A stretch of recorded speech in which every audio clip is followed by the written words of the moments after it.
January 8th, 9:46 a.m. District Court Defendant Lobby number 1. Hey everybody, welcome back to Let's Play Phoenix Wright Ace Attorney Trials and Tribulations. I know it's been a few days, I apologize for that, but man, I have been exhausted for a few days, and just long recording sessions of Mighty Number 9 have been mentally fucking taxing, I'm not gonna lie. And then of course there's Suikoden 4, which I just finally wrapped up, yay. So now we can focus solely, well I shouldn't say solely, but we can focus on this, and we can focus on Persona 3, and we can start moving on to some new stuff. Anyways, let's shut up about that. It's time, guys, for the trial of the century. I don't know about the century, but the trial of this case, day 2 of the trial, that is. I'm thinking we're probably going to wrap it up on this day. I don't know how much more there could possibly be. I think we have everything we need for this. So let's do it. Good morning, Mr. Wright. Good morning, Maggie. So, what do you think is going to happen today, sir? Yesterday's session didn't go so well, and then ended on a giant mystery. That's true. And we still haven't solved a single part of it yet, except for I think I have everything I need. Are you okay, Nick? Huh? Yeah, of course. I saw that little flash of doubt in your eyes. No, that wasn't doubt. That was, gas. I mean, determination. Why don't I believe you? It's nearly time, Maggie. You better get going to the defendant's seat. Roger, don't let me down, Mr. Wright. I'm counting on you. You're damn right you are. I got you, girl. I got you. Hey, pal! Oh, God. Hey, Detective Gumshoe. Quit stressing Maggie out. She doesn't need that. How did you know she was stressed? I was watching through the doorway. Oh? You look like you lost the case already. Show a bit of confidence, will you, pal? Here, maybe this will help. Oh, finally, he came back with this thing. Huh? Have you taken up aromatherapy, too? Not in a million years, pal. Don't tell me that you don't remember this thing. Yeah, I remember giving it to you. I almost forgot about it, though. Huh. Come to think of it, that doesn't look like one of the aromatherapy bottles. This is the small bottle that turned up at Travian's kitchen a couple days ago. Could you tell me what was in it? Wow, look at all these little bottles. Oh, they're aromatherapy oils. He's got so many, they're overflowing onto the floor. Hey, wait a minute. There's one bottle that's different from all the others. Oh, well, what do you know? And it doesn't have a label. And it doesn't smell. Yeah, it's because it's probably ear medication. Finally got the analysis results back from the lab. So, what is it? Is it the poison? I'm afraid not, pal. It's medication. Medication? Yeah, for ears. Topical use only, apparently. For ears? You mean... Yeah, it's the medication Glenn Elg was using for his ruptured eardrum. What was Glenn Elg's ear medicine doing in the kitchen? Probably fucking Armstrong, the klepto-ass, took it. Oh, I'm gonna have to do Armstrong's voice today, aren't I? God damn it. I was hoping I was done with him, but I'm definitely not gonna be done with him. Anyway, what about the unidentified fingerprints? Anything on that?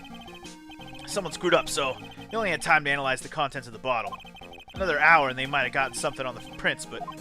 Huh. That's gonna weaken its impact as a piece of evidence. Okay, pal, this is it. Make sure your defense is impregnable today. Got it? Do what I can. Today's trial. I'm gonna expose that guy for what he's done, or my name is Phoenix Wright. Yeah, I don't mind doing the New Yorker voice, but man, doing the French voice, that's gonna suck. I can feel it already. You guys are gonna laugh. That's alright, though. That's what I'm here for. That's what I'm here for. Make your day a little happier, a little brighter. Court is now in session for the trial of Maggie Bird. The defense is ready, Your Honor. Oh boy, here we go. Ready and waiting as always, Your Honor. Very good. Then we'll get underway at once. Yesterday we heard the testimony of Mr. Victor Kudo. He claims to have witnessed the defendant putting a powder into the victim's coffee. However, the witness's testimony was plagued with a number of problems. The mark on the rim of the cup shows that the victim drank from it with his right hand. But according to the old man's testimony, he picked it up with his left hand. Thank you, Mr. Godot. Furthermore, according to the witness's account, the victim was listening to the radio with an earpiece in the left ear. Yet the victim's left eardrum was ruptured, which made him effectively deaf in that ear. It's amazing how many contradictions a single case can have, Nick. Huh, Nick? Oh god, here we go. Huh. Allow me to enlighten you, Your Honor. The world, you see, keeps turning, and we must turn with it. You've lost me already, Mr. Cadeau. Don't let the mysteries of yesterday mystify you today. Only losers think like that. You've got to change with the times. That's one of my rules. Are you implying that you've resolved these contradictions? You know the answers to these riddles. Oh, sorry, that was the judge, sorry. Why would you pan over to him and then make the judge say one more line? Anyway, the old guy wasn't just throwing seed in here. He was throwing us off the scent. And today, I'll prove it. Oh, we'll see about that.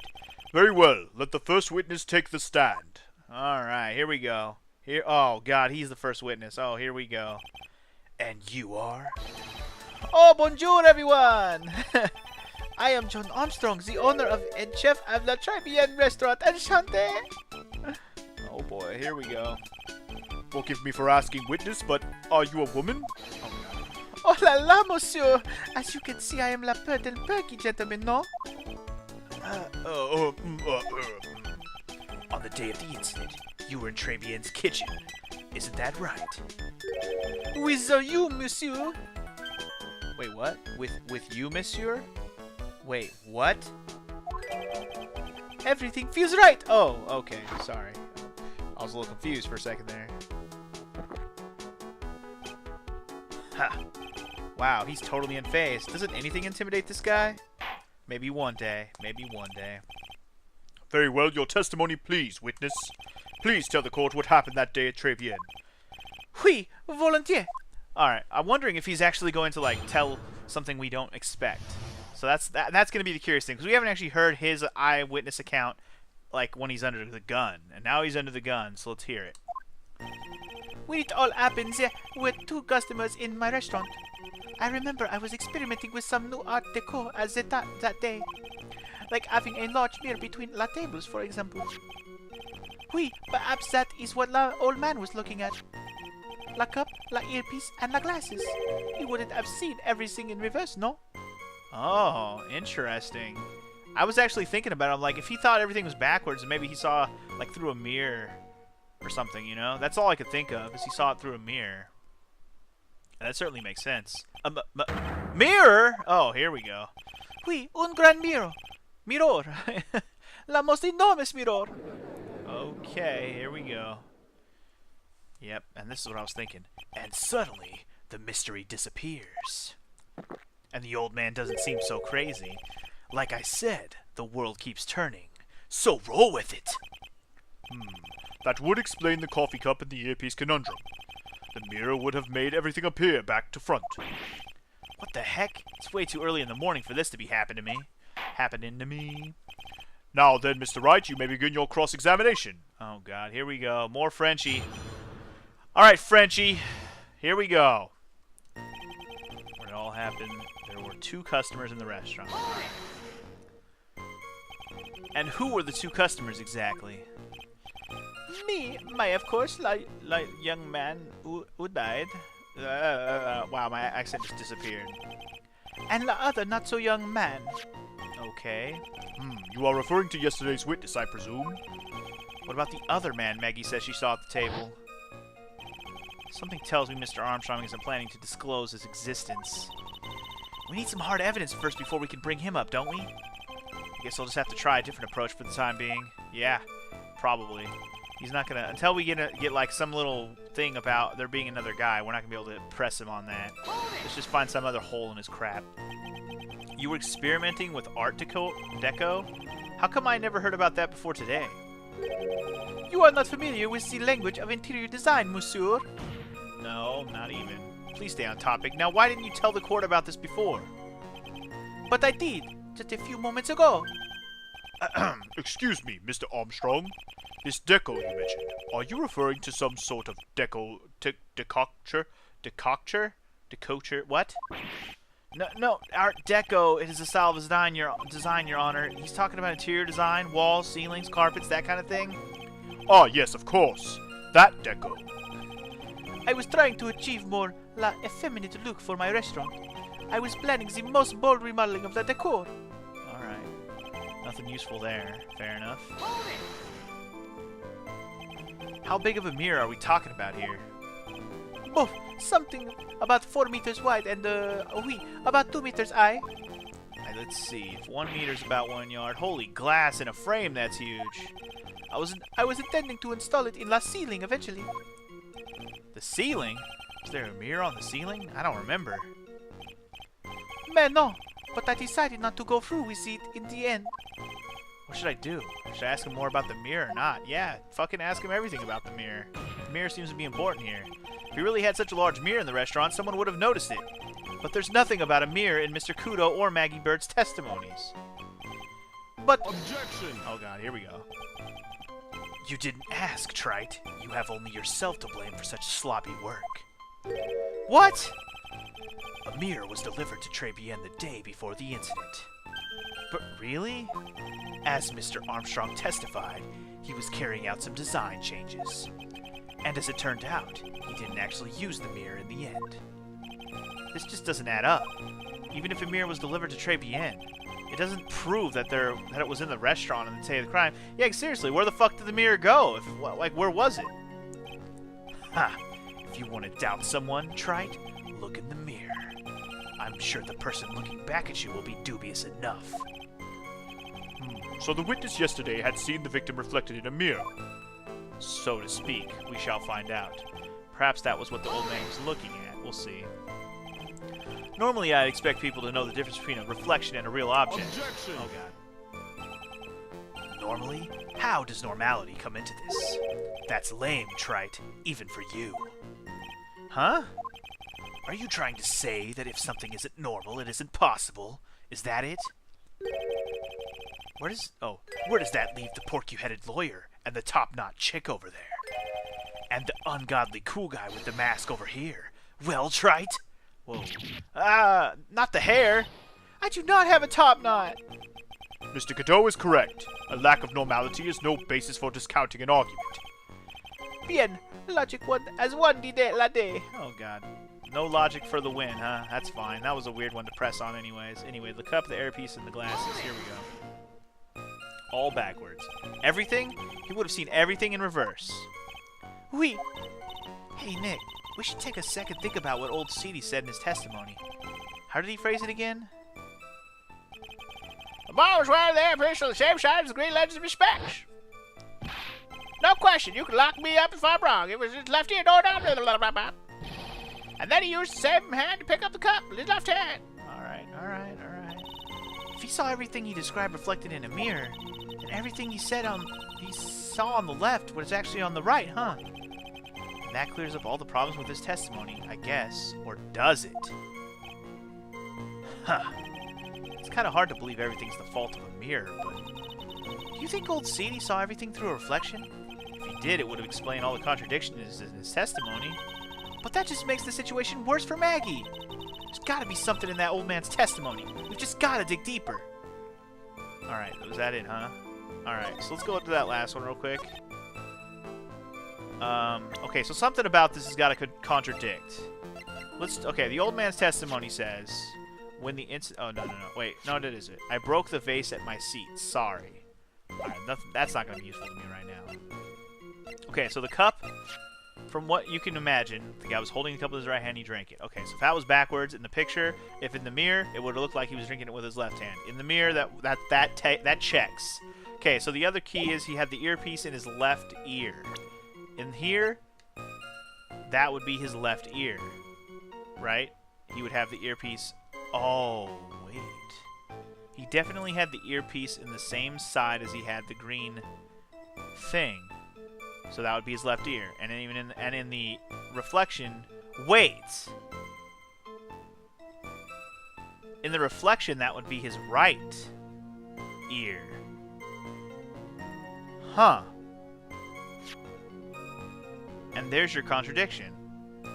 Because in the mirror, because the old man said left, in the mirror he would have saw it right. So that's backwards from the cup. Okay, I got it. Whoa, I did not mean to do that, but I actually flung my Wiimote, but actually that works. The coffee cup, the earpiece, and the HMD.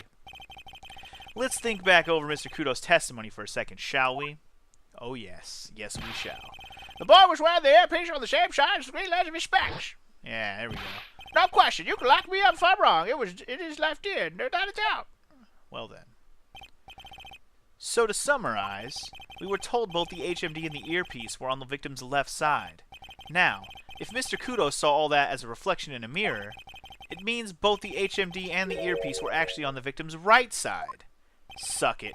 Exactamente. You see, monsieur, now that you think about it, it is not so odd, no? Unfortunately, that's where we run into a monumental contradiction with the facts, bitch! If Mr. Kudo really did see everything in a mirror, why is it that the HMD is now on the wrong side of his head, bitch? Yeah, see, we know what side of his head the thing was on. That's a guarantee. Order, order!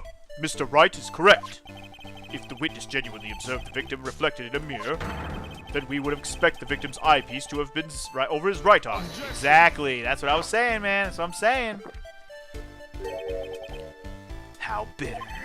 Trite. You should have a taste of this bitterness. It'll calm you down in no time. Are we talking about your coffee or something completely different here? You don't understand the way the witness thinks. How he thinks? You remember this, I presume? I broke the vase? Sorry, apology? Mr. Kudo's sworn testimony? Exactly. The old man has one very grievous habit, other than throwing seeds. The more of an impression something makes, the more muddled his mind makes it. And what's the most striking thing about Mr. Elg? Clearly, it's the victim's eyepiece. And that's my point. The old man strikes again. Mr. Elg's HMD made a big impression on the old man. Okay, I don't know where you're getting at with this. Where are you going with this? I saw the earpiece and those newfangled spectacles he was wearing. Oh yes, they were both on his left ear. Do you hear? His left ear! Okay, what's your point? Huh, well, trite.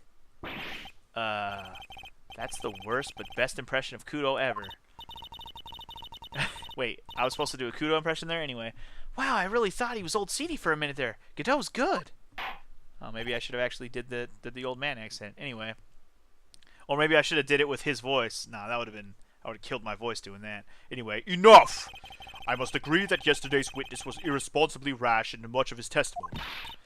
Bad luck, Nick. Looks like the boil of a contradiction you found is just a rash. Ew, boils and rashes? Why are you talking about boils and rashes? A mirror can't be beaten by a handful of seeds, nor can a lie, or can it lie. So, what exactly was the old man looking at? Fill us in, Mr. Armstrong. Go on, tell the court. We're all ears. Oh oui, I can explain. Please, if you will look at the plans of the restaurant. Alright, here we go. Let's get a little bit more of a breakdown here. Where was the mirror at when he looked at it? That's the question here. Hello. Is everyone sitting comfortably? Yeah, sure. La mirror it was in the middle of the restaurant, dividing the two halfways. Oh, it was what? What? The mirror was right there? That's super weird, but alright. There is only one seat from which you could have seen an image of la victim. That was la seat at the table next to la victims. That was where the old man was sitting. After la terrible incident occurred, I moved la mirror so it was not in the way. Okay. But naturally, I did not touch anything else. Alright. My accent is slowly devolving into not even close, so sorry about that. I see no problems with the explanation we have just heard. From the table next to the victims, Mr. Kudo could have seen the victim in the mirror. Okay. What a naughty little coquette I am, confusing all the men with like this. Don't worry about it. Whoa. Is Godot like... is Godot like into this dude? Anyway, we could keep up, except for the guy breaking out in a cold sweat over there again. Ugh, I hate that guy. You said you didn't touch anything else apart from the mirror. Are you quite sure about that? Volontiers, of course. Yeah, we'll see about that. Very well, Mr. Wright. Your cross-examination, if you please. Do I have anything that we have proof that he touched? Maybe. I'll have to look into that. But anyway, let's just press some more. Alright, so the mirror was in the middle of the restaurant dividing the two halves. That is weird. So, run this by me again. The mirror was here, correct? Oui. We? Really? Because I know if I were you, I wouldn't have put a mirror there. It would be in the way. Objection! Okay. Look who's talking, trite. Huh? You're obstructing my view, among other things. But, this is my seat in the courtroom. Tribulations' charm is that it gives you the impression that you're the only customer. Temporarily placing a mirror in that spot would hardly be in the way. Unlike you, trite. I tell you, monsieur, la mirror was there. It's in the middle of the restaurant. Alright, I believe you. Okay, I'm not asking whether or not it was actually there. It wasn't just a waste of a press, and where would that be? Oh la la! Look how you lean towards me. I always attract the younger boys. Maybe I should keep you in a little suspense for a little longer. Mr. Armstrong, tell the court what you know at once. I attract the older ones too, you know. Answer. Shall I tease you too? Godot is loving this for some reason. I'm already seeing a very hot someone, so I'm afraid you'll be waiting for a long time. Whoa, he's already seeing a very hot someone? I hope you don't mean the coffee. You got a hottie? You got a hot little girlfriend? You want to tell us about her? No? Okay, that's cool. I bet she has mocha cream skin and cappuccino perfume. Bien, I will tell you. There was only one seat from which you could have seen. Okay, that was the seat at the table next to the victims. That was where the old man was sitting. So the old man was sitting in a different spot than what he said. That's for sure. So, why can you only see the victim from that particular seat? My Mansour, it is obvious, no? If you look at La Plante, you will understand.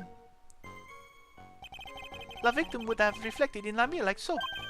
If you were sitting at the table next to him, you would have seen everything, no? So that's the seat old CD was sitting in on that day? When the poisoning happened? The old man was sitting at the table next to the victim? Why does that seem kind of odd? Yeah, something about that throws me off. I'm gonna have to look into that. Let me keep pressing and then I'll think about it. Rack my brain for a minute. Did you move the mirror while Mr. Kudo was off calling the police? Oui, exactamente. I carried it out of the restaurant then.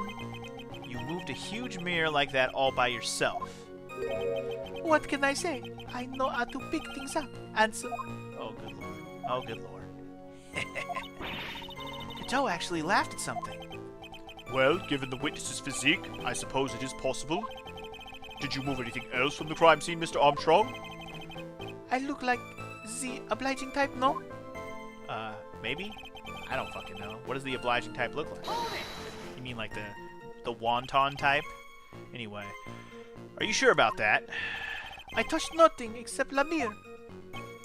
Okay. Mr. Wright, is there something the witness has said that doesn't match the crime scene? Yeah, there is. I just can't put my finger on it. What exactly? Ha! Suffering from a case of heartburn, trite. Oh, I have just this thing for that. An oil with golden mirror and frankincense. Add a few drops to your coffee and voila! Enjoy. Focus, Phoenix. Breathe. I need to ignore those two and just find some evidence. It is pretty strange, though, isn't it? I mean, nobody mentioned anything about a really large mirror? You'd think someone would have, but Maggie didn't, and neither did old Seedy. Then the only logical explanation is that there was no mirror inside Tribulations that day. Now I've just got to prove it, somehow. Whoa. Okay, so I gotta prove that there was no mirror. Somehow. Okay, so there's only one seat you could see him from. The seat at the table next to the victims. After the table, I moved the mirror, but naturally I didn't touch anything else. Okay, so let me just double check what I got, because I'm blanking on anything that's gonna be super helpful here.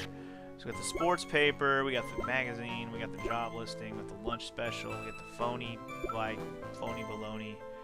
$500,000 when the incident occurred. We got the blueprints, which don't really help us with anything at the moment. Potassium poisoning, a photo of scene of the crime. Huh. The vase isn't broken. You would think the vase would be broken if the old man was sitting there, right?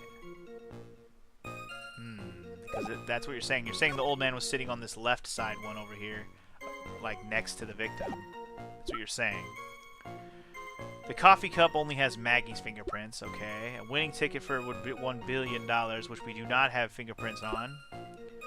We got this thing run by Maggie. We got this thing with Maggie's fingerprints on it that was found in her apron pocket.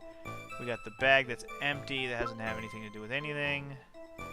We got this the calendar that we stole from Douchebag's office. We got the fake badge we took from Douchebag's office. We got the computer program. All this is going to be useful later. None of this is useful for the current moment. Oh, we still have an extra lunchbox. Huh.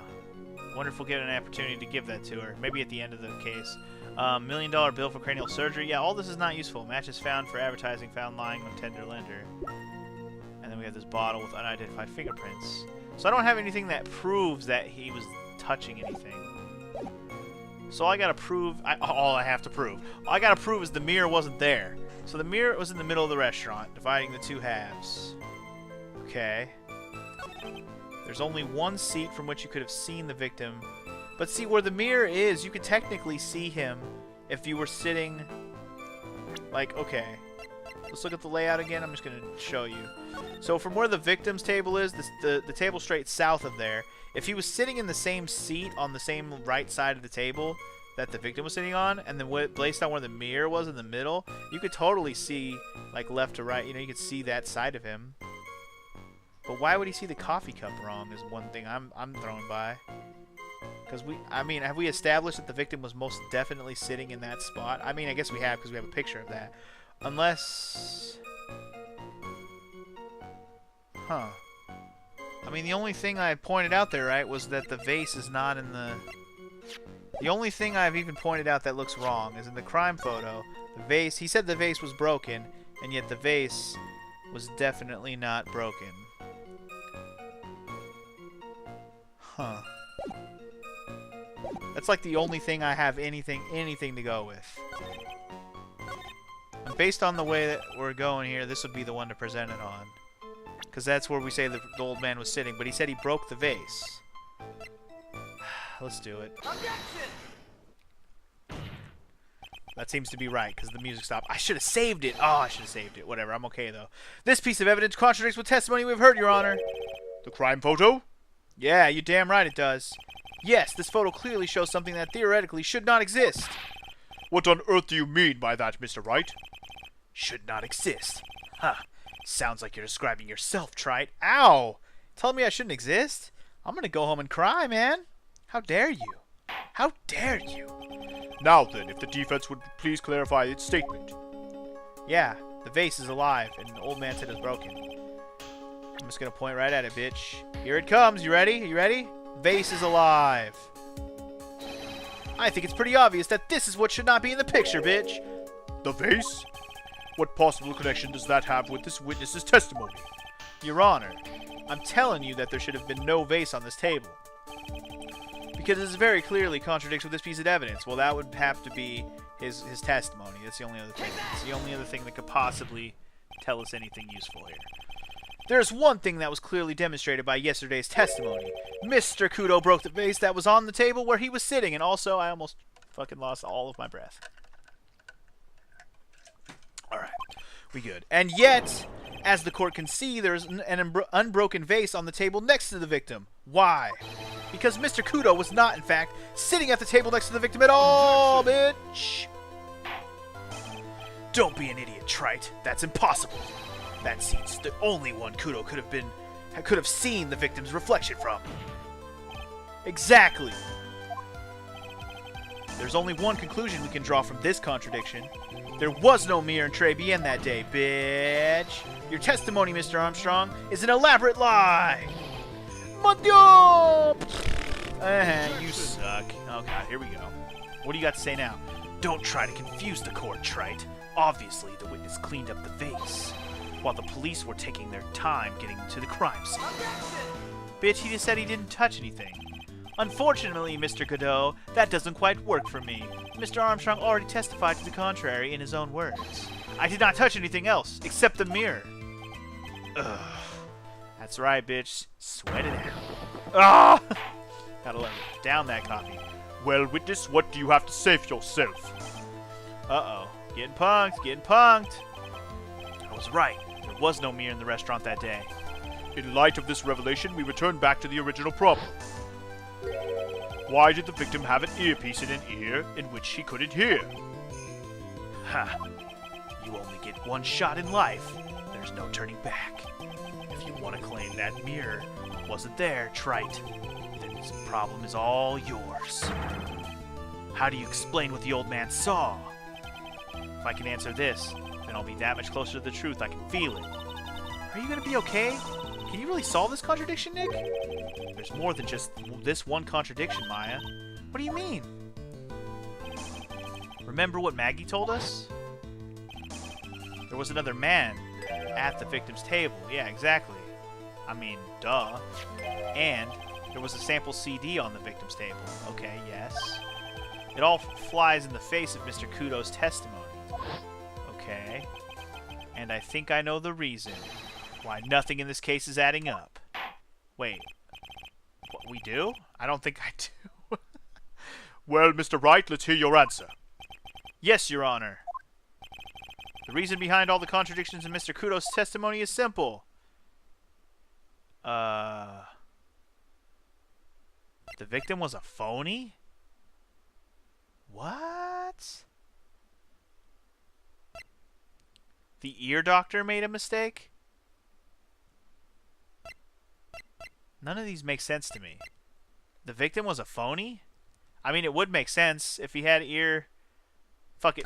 Let's do it. This case is riddled with contradictions. Yet, there's one very simple answer that clears them all up. And what is that? The incident Mr. Kudo witnessed and the incident the victim experienced were two completely different events. What? Huh.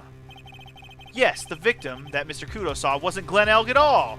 It was an imposter, a phony pretending to be Mr. Elg. Wait, really?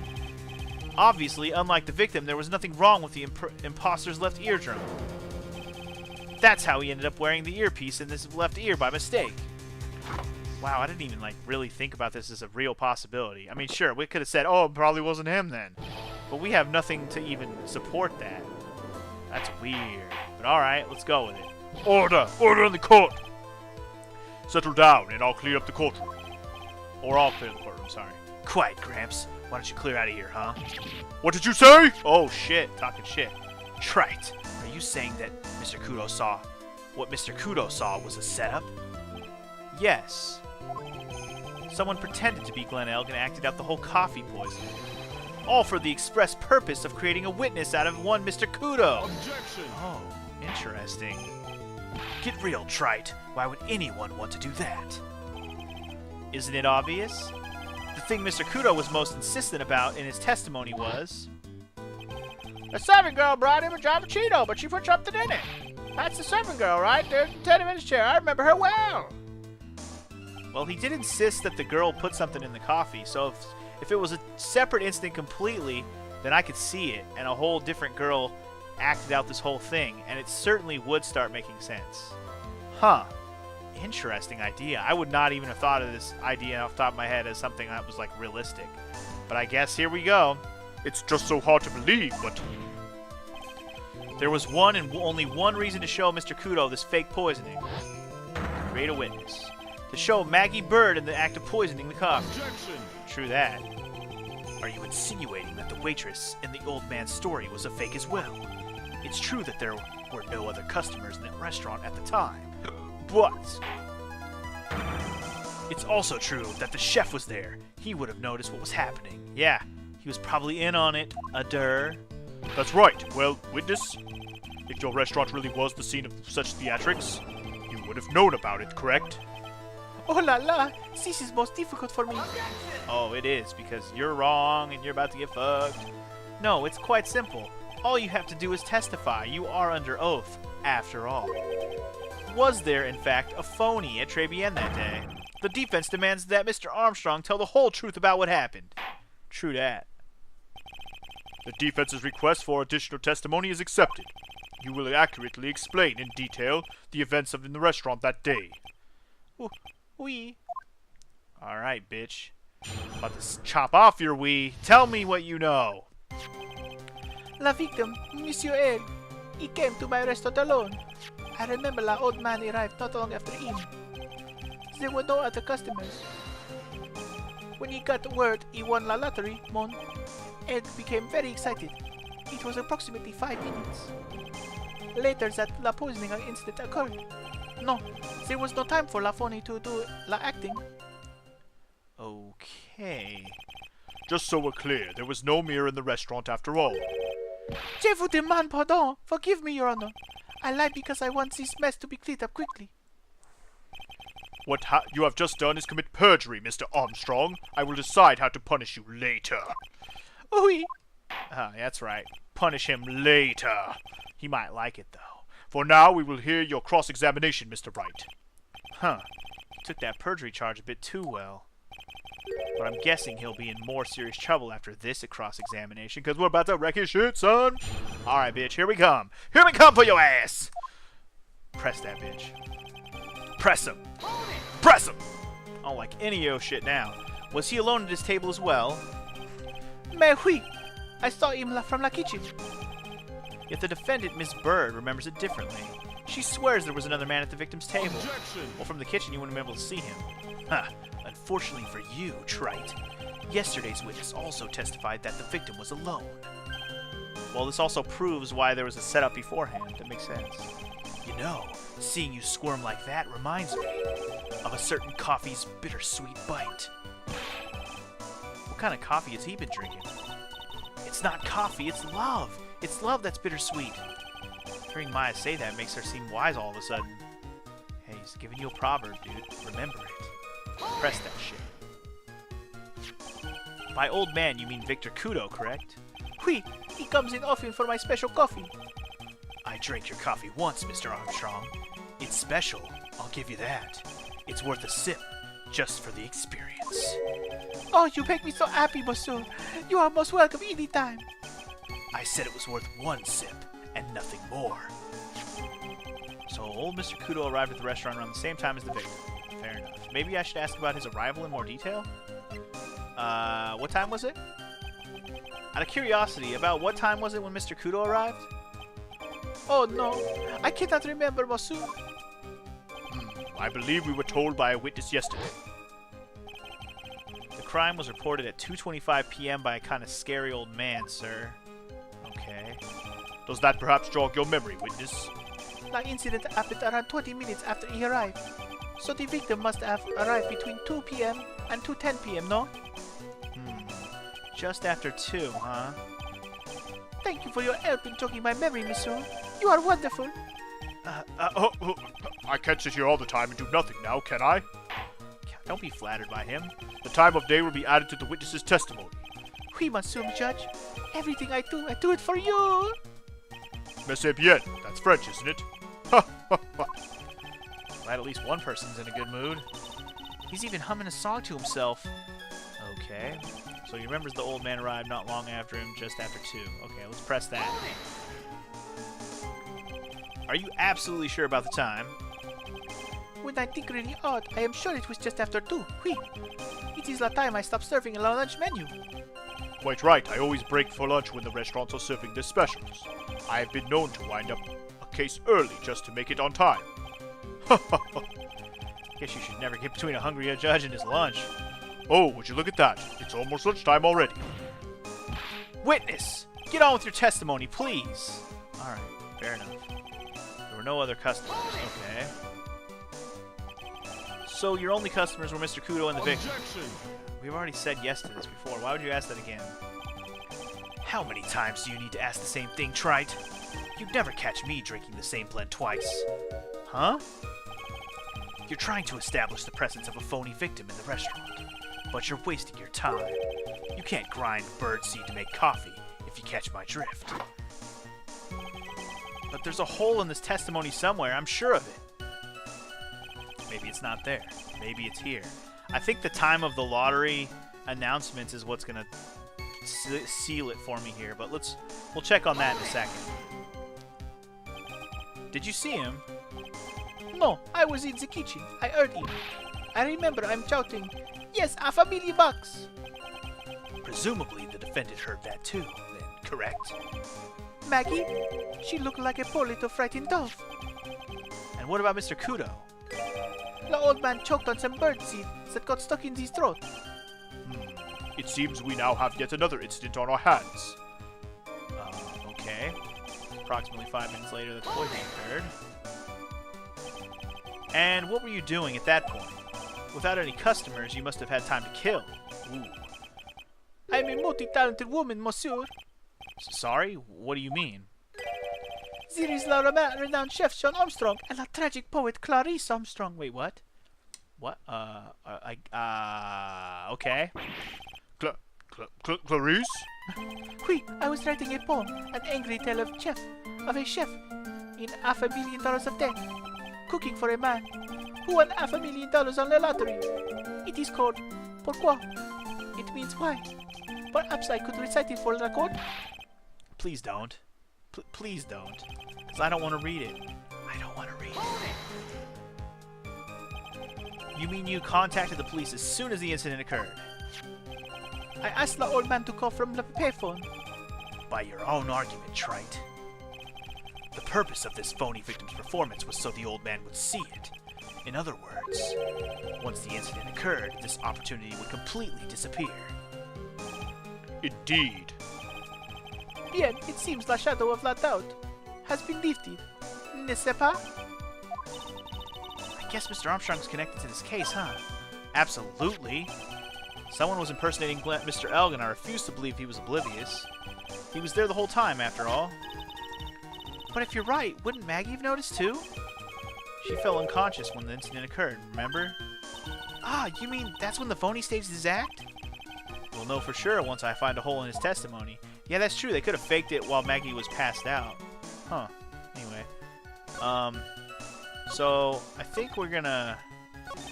The lottery thing is where... or the 5 minutes later. One of those is gonna be something. Let me double check on the lottery stuff. We got a flyer for the lottery, right? Like, when is it... What time does it occur at? The most thrilling 10 minutes of your life every Monday at 1:30. And there's your fucking caveat right there. They announced that shit at 1:30, son! Already done. So that's already a contradiction right there. And then the other thing I was questioning was... When did he die? Time of death was between 1:30 and 2:30. Okay, well that goes with this. That's fine. I don't think anything else is contradictory other than that flyer, honestly. So let's just... Okay, so you won the lottery, blah, blah, blah. Alright, let's present it. That's all I got. That's all I got. It's all a man has is evidence, and I'm going to save it. I haven't saved it yet throughout this entire thing, so let's just do it now before I start fucking shit up. Because you know fucking shit up is my forte, man. It's my forte to fuck shit up. But this sounds right. This sounds right. Where'd it go? Here we go. Come on. Come on. Yeah. I'm afraid I finally got you, Mr. Armstrong. Quoi? What do you mean? At the time in question, the victim was listening to the radio with his earpiece. The show he was listening to was Millionaire Radio. Each week, they announced the winning number of a $500,000 lottery. Oui, that must be la show, ma. Elle was listening to. Oh, Monlo. Okay, he was saying like Mr. Elg. I can't see any problem with this testimony, Mr. Wright. I wonder. You say the victim arrived at your restaurant after 2 p.m., correct? Oui, I am sure of it. I remember it perfectly now. I know it was that time because I had just finished serving lunch at the lunch menu. Get to the point, trite, if you have one. That show is broadcast live at 1:30 p.m. Suck it! And it claims to be the most thrilling 10 minutes of your life. It's on the air at 1:30. Now, supposedly the victim made some noise when it was announced that he had won. Oh, getting wrecked, son. And yet, I don't believe his cry of joy could have occurred until after 2 p.m., bitch. Because the show had already finished more than 30 minutes earlier by that point in time. No! Oh, get wrecked. The victim we've been told about has done nothing but the impossible. Listening to the radio with a ruptured eardrum. Catching a show that was already over. There's only one conclusion you can draw from these facts. This victim was an imposter acting out the poisoning 30 minutes after the real murder. After the real murder. Oh yeah, after. That would make sense. Yes, there were 2 Glen Elgs in Tribulations that day. The real Glen Elg, now dead, having been poisoned by the real killer, and the phony Glen Elg acting out the events for Mr. Kudo to witness. It certainly does seem that way. I mean, if that wasn't the case, how could you explain the time discrepancy? Objection! Quite a performance, Trite. We're almost on a roll. But sadly, you lack the rock-hard foundation of rhythm to build your song. What is this, Music Theory 101? Let's recap. According to your imaginative theory, it's now just after 2 p.m. The phony Elg is performing a play for the benefit of Mr. Kudo. How do you explain, then, where the real Glen Elg is? I don't believe I have to spell this out for the court. However, at that time, the real Glen Elg was already dead. That's certainly the obvious conclusion. Objection! Thank you, Trite. That's exactly what I was hoping you would say. What? Now, I presume you can prove this theory of yours. Can you explain where the missing corpse went to? The missing corpse? According to the old man's testimony, there was only one other customer there. If that customer was the phony Glen Elg, then where did the killer hide the body of the real victim? Ah! That is a good question, because I'm not even sure I know. I don't know if I have that answer right now. The prosecution has a valid point, Mr. Wright. If your theory is to stand up to examination by the court, you must provide us with the proof by answering the prosecution's question. Where did the killer hide the body? Yes, Your Honor. No conjecture, Trite. Let's hear some facts for once. Show the court a piece of evidence that proves where the body was hidden. Evidence? What's with the intense pressure in here all of a sudden? Thought I had him with that contradiction. But he's turned it all around and backed me into a corner instead. Well, Mr. Wright, the court will now hear the defense's theory and evidence. First, where was the body of the real Mr. L concealed? Inside or outside? Fuck. Inside or outside? I mean, it would make sense if they put him in the kitchen. I'm gonna say inside. It would have been too dangerous to take the body outside. Obviously, the body must have been hidden somewhere inside Tribulations. Interesting. But where could a body have been hidden inside a restaurant? Perhaps you would care to show the court on these plans, Mr. Wright. Yes, Your Honor.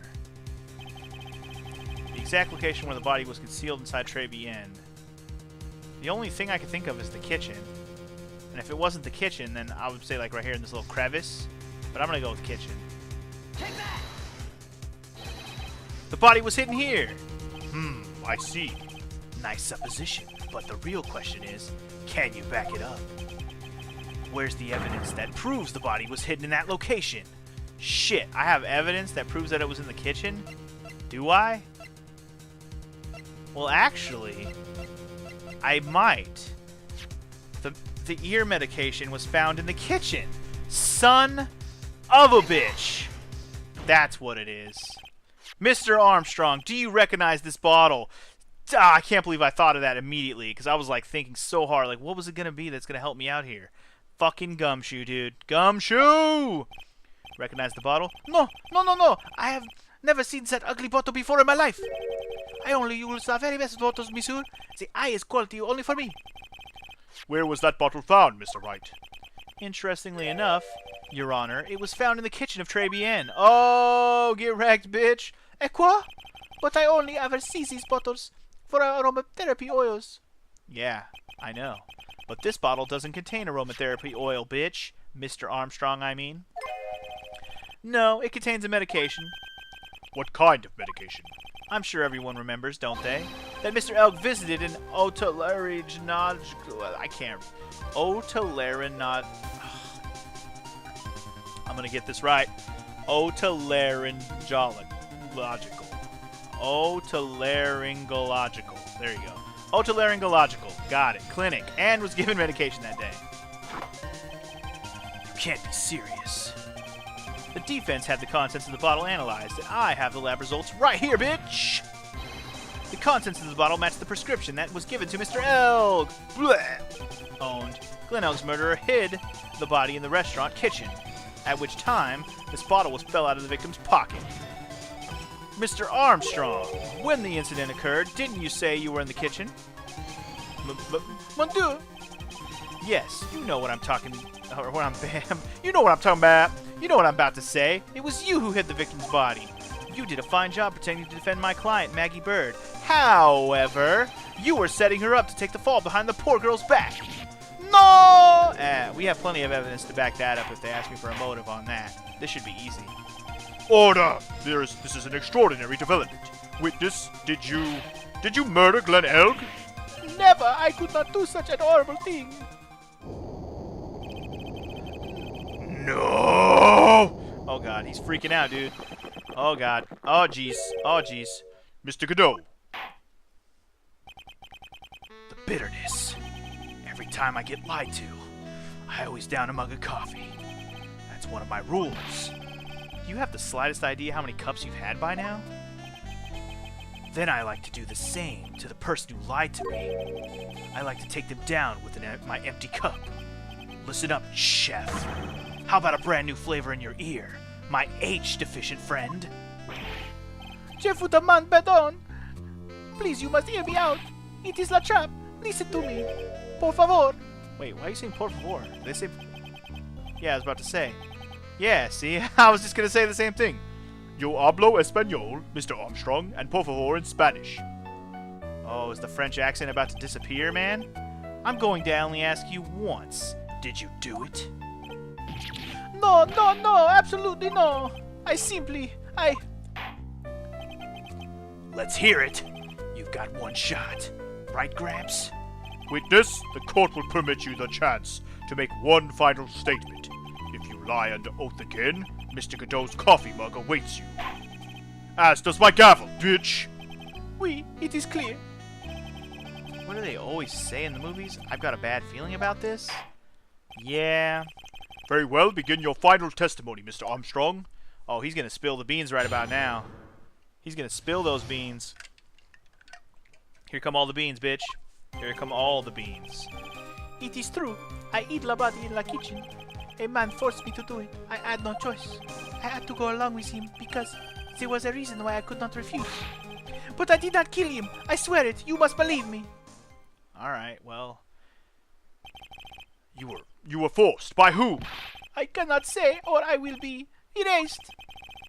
Let's try it. Oh, sorry, that's me. Let's try a different question then. When Mr. Elg died, was he really the only person at his table? There was. Oh yeah, there we go. There was another man. Oh, here we go. Now we got some lies coming to life. I knew it.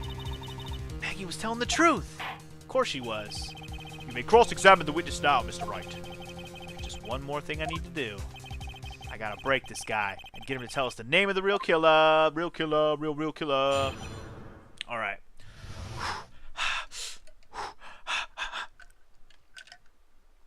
Alright, here we go. It is... Oh, I don't have to read this again. I'll have to read it again. He hid the body. Did you carry the body by yourself? Oui, I carried him. I carried Maggie too. Maggie too? When she saw the victim collapse, she fainted. I could not leave her there. Okay. But why did you hide the bodies? Because he was scared, man. A man forced me to do it. I had no choice. What is a man? What man? Who was he? No, I cannot say. I fear for my life. He's really scared. I'll just have to put the words in his mouth, Nick. Yeah, you're right. He won't tell me. I'll tell him. But why would you go along with this man? Might throw the man in his face in a second here, but let's just keep pressing until we got it all pressed. And what reason would that be, Mr. Armstrong? You know, monsieur. Yes. Surely you cannot expect a young maiden to talk about such an embarrassment. A maiden? You're a bit old to get away with that. And a bit too male. Can't finish the cross-examination without establishing his reason. So I'll just have to prove it. With evidence, of course. That's the plan here. But I did not kill him, I swear. So, you are claiming that all you did was hide the bodies? Is that correct? Oui, that's right. If we are to believe you, Mr. Armstrong, you must tell the court everything. You must make clear the identity of the man who ordered you to do this. He's already confessed this much. He might as well stop dancing around the real issue. Yeah, but he really doesn't want to tell us who the killer is. Then sock it to him, Nick. Yeah, that's not a bad idea. Sock him in the face. Alright, So a man forced me to do it. I'm going to save it because I don't know if I have to just present the dude. I'm going to present the dude. I'm presenting him face to face with the man who forced him to do it. It was this guy right here. Let's end this dance of Ring Around the Rosie, Mr. Armstrong. This is the man that you've been referring to. Ah! Who is that? I feel I've seen him somewhere before. Oh, you should have. He fucking impersonated me last month. Or a couple months ago, or however long ago this was. Oh, I don't know. Maybe a month ago in this very courtroom. There you go. This man is Furio Tigre. He's the manager of a loan office called Tender Lender. There's no point trying to hide the truth anymore, Mr. Armstrong. I know you couldn't go against Mr. Tigre. At least not while he had this on you. Easy. Jean's loan contract. Booyah, bitch. Easy. A $500,000 loan from the black market loan shark. Booyah. And you had no way of paying it back, did you? That's why you were forced to do anything this man told you. Oui, it is as you say. Mr. Armstrong? La Tiger, he told me he was going to refuse to use my restaurant for business rendezvous. On the day in question, he was meeting la victim to demand that he repay his loan.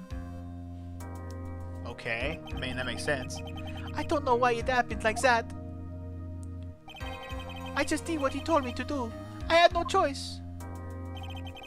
I carried la body and la inconscient Maggie out of la dining area and into the kitchen. After that, I just tried to forget what I had seen.